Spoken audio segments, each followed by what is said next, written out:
Bienvenue et merci de vous joindre à nous aujourd'hui.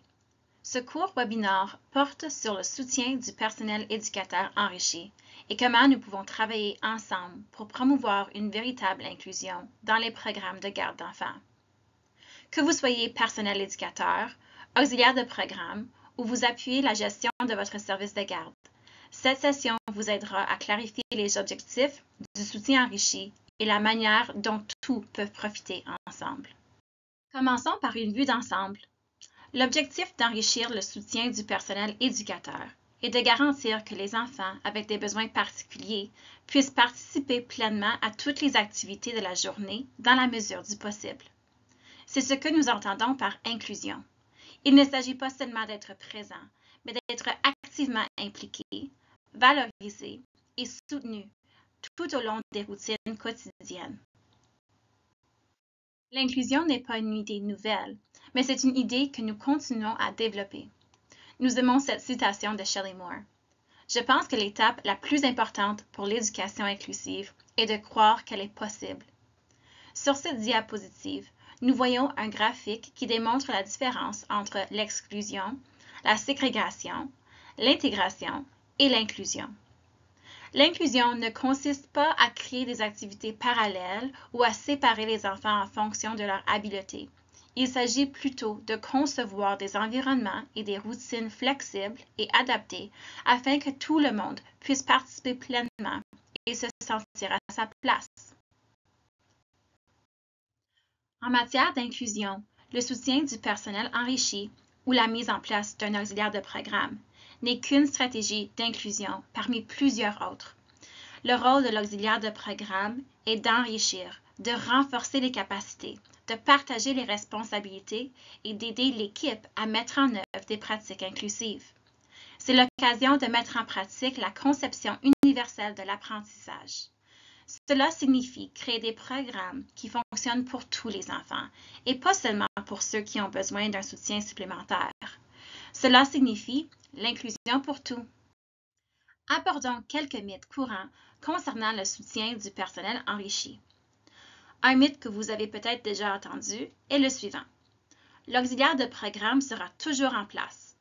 Mais en réalité, les auxiliaires de programme sont embauchés pour aider l'équipe à élaborer et à intégrer des stratégies d'inclusion. Une fois que ces stratégies fonctionnent bien et que l'équipe se sent en confiance, le soutien de l'auxiliaire de programme s'estompe. Cela ne signifie pas qu'un enfant n'a plus besoin de soutien, mais plutôt que l'équipe dispose maintenant les outils nécessaires pour offrir le soutien dans le cadre de la routine quotidienne. Voici quelques exemples de stratégies inclusives auxquelles un auxiliaire de programme peut contribuer.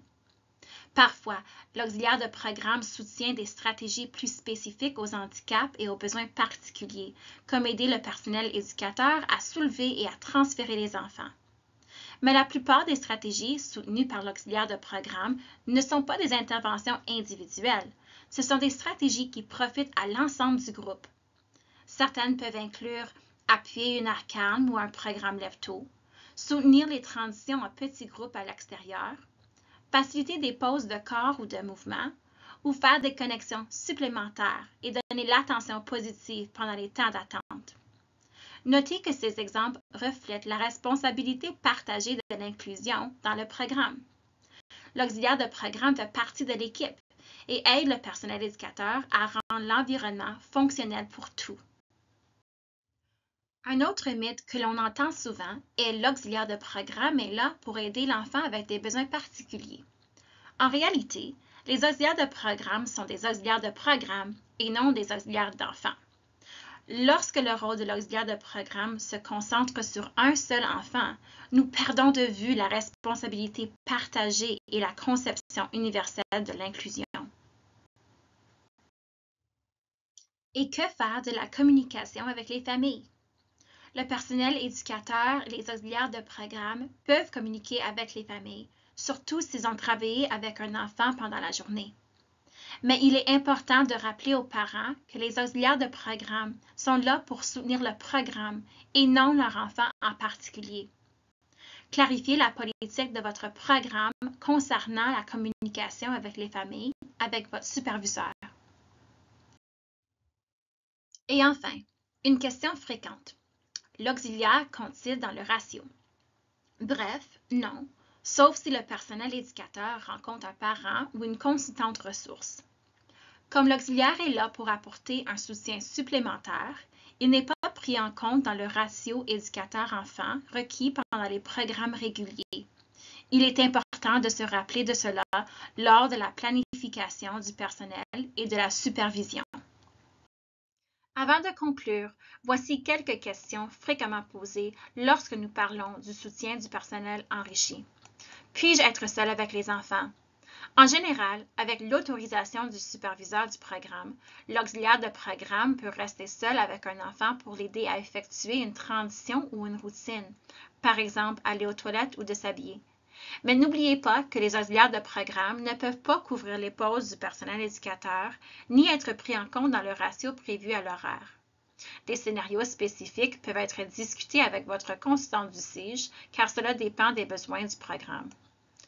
Quels documents dois-je lire pour soutenir mon rôle d'auxiliaire de programme? Consultez les sommaires de consultation du CIJ, le plan d'inclusion du programme, le plan de soutien individuel des enfants et tout autre document dont dispose le programme, par exemple des notes de thérapie. Comment puis-je en apprendre davantage sur les sujets liés aux besoins particuliers? Il existe de nombreuses façons d'en apprendre davantage. Notre consultant du CIJ peut vous fournir des ressources et des informations spécifiques. Cela comprend notre bibliothèque, des vidéos, des fiches conseils et bien plus encore en ligne.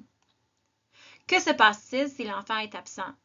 Si l'enfant est absent, veuillez en parler à votre superviseur de programme afin de déterminer les prochaines étapes. Que se passe-t-il lorsque le soutien de l'auxiliaire n'est plus nécessaire? Le rôle de l'auxiliaire de programme est de soutenir l'équipe dans la mise en œuvre de stratégies d'inclusion. Le soutien est discuté de manière continue avec la consultante du CIJ. Une fois que l'équipe est en mesure de répondre aux besoins des enfants sans soutien supplémentaire, l'implication de l'auxiliaire de programme est progressivement estompée. Un préavis de 2 semaines sera donné avant la fin de ce soutien. Merci beaucoup d'avoir pris le temps de vous renseigner sur le soutien du personnel enrichi. Quand nous travaillons ensemble pour partager des stratégies, être ouverts au soutien et créer des environnements flexibles et inclusifs, tous les enfants et tous les éducateurs s'épanouissent.